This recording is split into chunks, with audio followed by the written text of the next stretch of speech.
my mind. Where do you rank JD5 amongst quarterbacks for fantasy?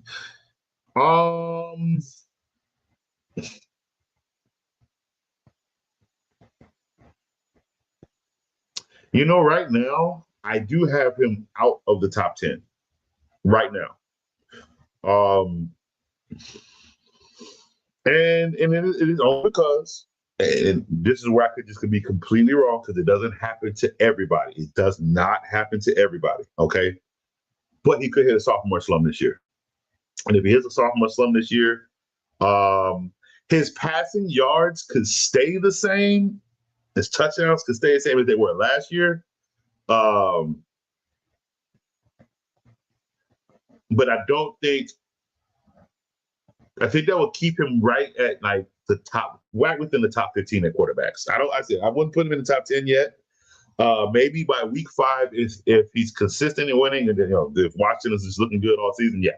Right at week 4, week 5, then we can rank him top 10 most likely. But right now, I have him right outside the top 10 at like 12, 13.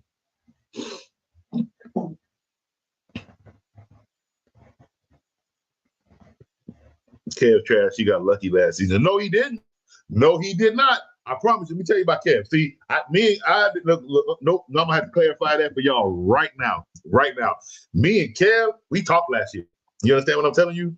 He explained, because I got on him about his draft last year, and he came at me and explained to me his entire strategy and what he planned on doing with those players for trade. Like, he had no intention of keeping half that team last year. And what happened? And I came out and told y'all, don't trade with Kev. Kev got a plan. Don't do it.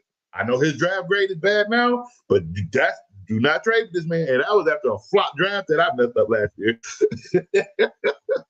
So no. Kev had a strategy from the draft and for what he was going to do with all those players throughout the season. No. He took that championship. I promise you he did. And what made it worse, Kev started off losing the season. And if you look at his points, it was like I said, it was the weirdest thing in the world. If you scored low, he lost. It was his team just couldn't outscore your team. The weirdest thing. If the score was high, he beat you. I don't know why it was like that, but that's what made me scared. Like, y'all be careful playing against Kev, because with his roster, it's weird with the way this roster is set up and the moves that he made. He gonna mess around and take the championship, and that's exactly what he did. I told y'all to stay away from Kev and his trades. I said it. He had a plan. Y'all didn't listen. His plan worked. Dude was a champ. I don't know how else to explain that. Like, this wasn't luck. This wasn't by happenstance, by coincidence. No. Kev had an entire strategy. He had an entire strategy. And when he explained it to me, and all I could do is, I was like, damn, well, I mean, I told him, if it worked, you're going to be a champion. He didn't guess. He wasn't sitting back like, nah, I don't think I'm going to do it like that no more. I'm going to change my mind. No, whatever he said he was going to do to take that championship. And this was before week 1 even started. This is after the draft. Okay, he didn't make the trades yet, but this is, as he said, this is the trades he was going to make. These are the plays he was going to have on his team. He said his roster will not look the same. And he is making the same statement this year. And what I'm going to tell y'all to do is, well, I can't now. Y'all not already made trades.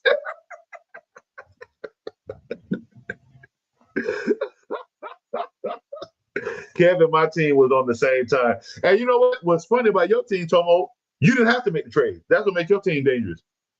You didn't have to make the trade. Because Tomo, the fantasy gods literally they had him in a bowl of that.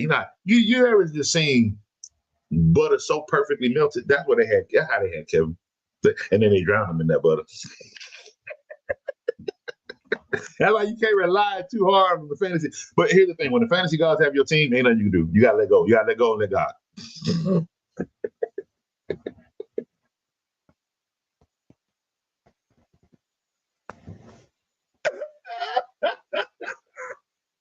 You gotta let him take the wheel. Okay, you gotta let him take your team and just do what he want with it. Okay. Oh my God. Oh my God. Oh my God. All right. So look, again, today was just an easy welcome back to fantasy football. Welcome back to FFC. It wasn't nothing too crazy. Again, I don't really have much for unless you ask me about your lineup. Yeah, all I can really tell you if I think it's good. Like I don't know what that lineup is necessarily going to do. If all the players, if you got all the right names and all the right positions, yeah, you had great teams, A plus. If you got a bunch of Anthony Richards running around your team, well, no, you're gonna lose. I'm gonna tell you, Anthony. Hey, look, what I tell y'all. I don't know if y'all were here in the summer. I don't know how many of y'all was here in the summer, towards training camp area.